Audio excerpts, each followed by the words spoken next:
Episode की शुरुआत में हम देखते हैं कि लियान रूम के अंदर जाती है, जहां उसे एक मास्क मिलता है जिस पर एक तिलिस्म लगा होता है। यहाँ हम एक फ्लैशबैक देखते हैं जिसमें वॉर के दौरान मार्शल चेन लियांग एक एंशिएंट टॉम में जाते हैं, जो कि तिलिस्म से सील की हुई एक जॉम्बी की होती है।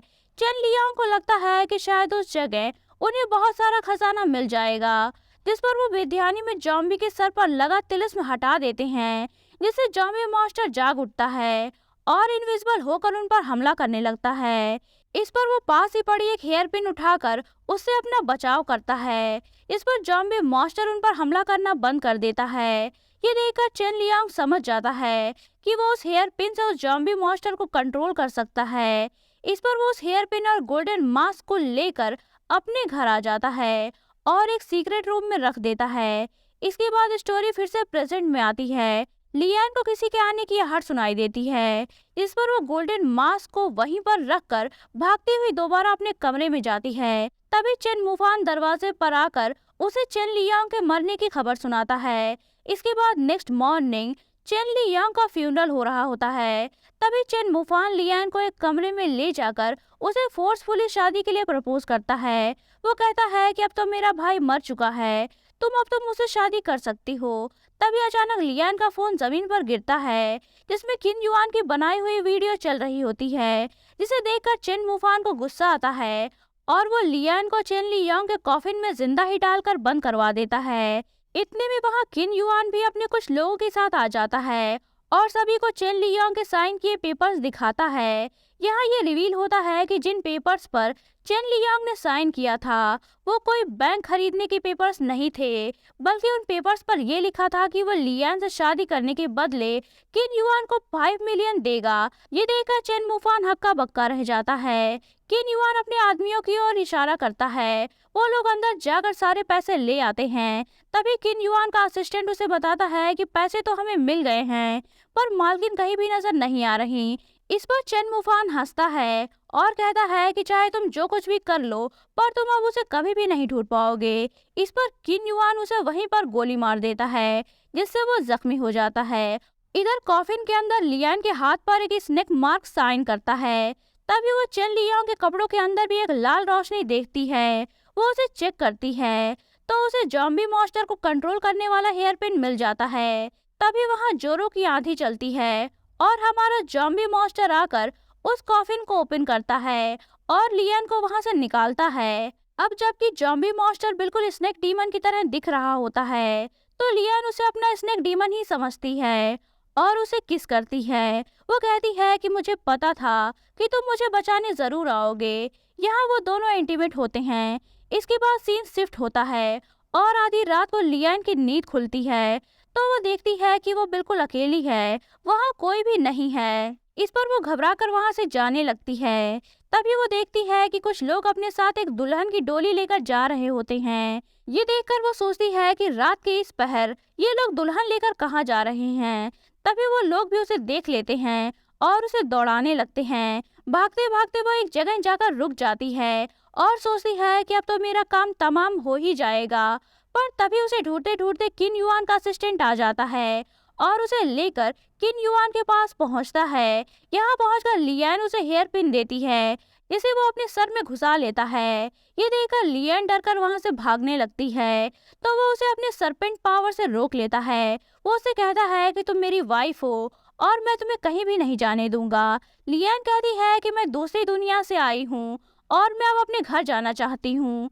स्नेक डीमन कहता है कि मैं भी हिल से आया हूँ, मुझे तुमसे कोई प्रॉब्लम नहीं है। लियान फिर भी एग्री नहीं होती। इस पर स्नेक डीमन को गुस्सा आता है और वो कहता है कि कहीं ऐसा तो नहीं कि तुम्हें कोई और प्रोटेक्ट करने वाला मिल गया है।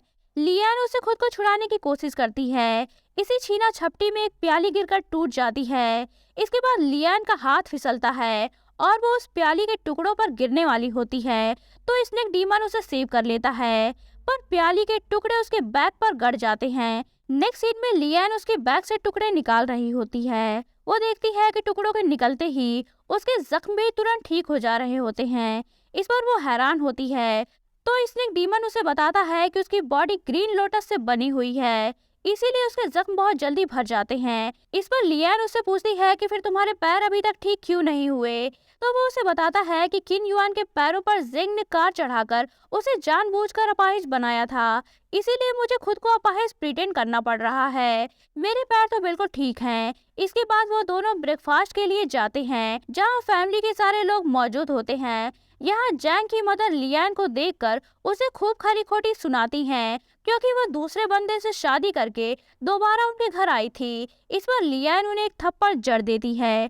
तो वो जैंग से कहती है कि तुम बैठे बैठे मेरा मुंह क्या देख रहे हो, इस लड़की को यहाँ से निकालो। इस पर जैंग उठता है तो किन युआन का असिस्टेंट उसे पकड़ लेता है और किन युआन यानी कि स्नेक डीमन उसकी ओर गन पॉइंट करता है और उसे घुटनों के बल बैठकर माफी मांगने को कहता है। तो मजबूरन जैंग को ऐसा करना पड़ता है।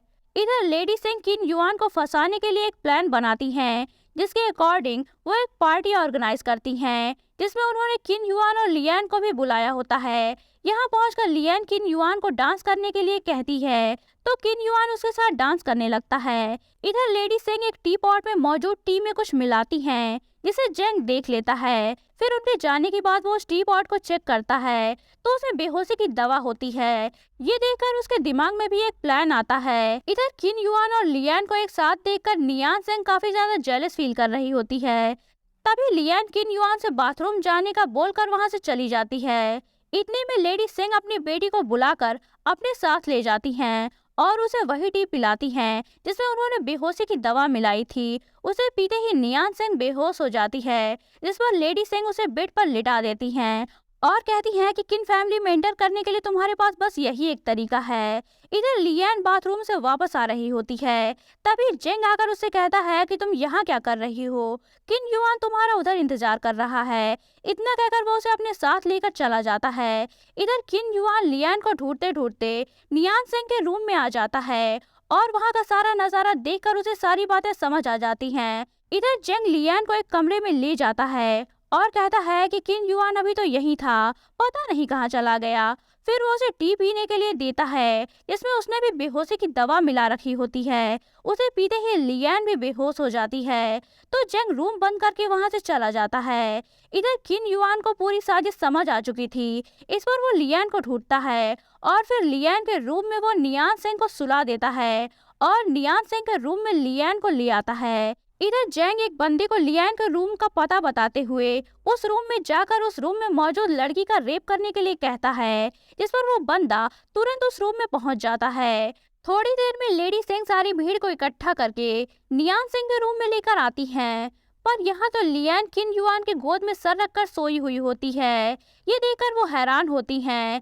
तभी बगल वाले रूम से वही बंदा निकलता है जिसे जैंग ने भेजा था। वो इतनी सारी भीड़ देखकर वहां से भाग जाता है। तभी लेडी सिंह उस रूम में जाकर देखती हैं तो वहां उनकी बेटी होती है। ये देखकर वो शॉक्ड हो जाती हैं। नियान सिंह उन्हें देखकर रोते हुए वहां से चली जाती है।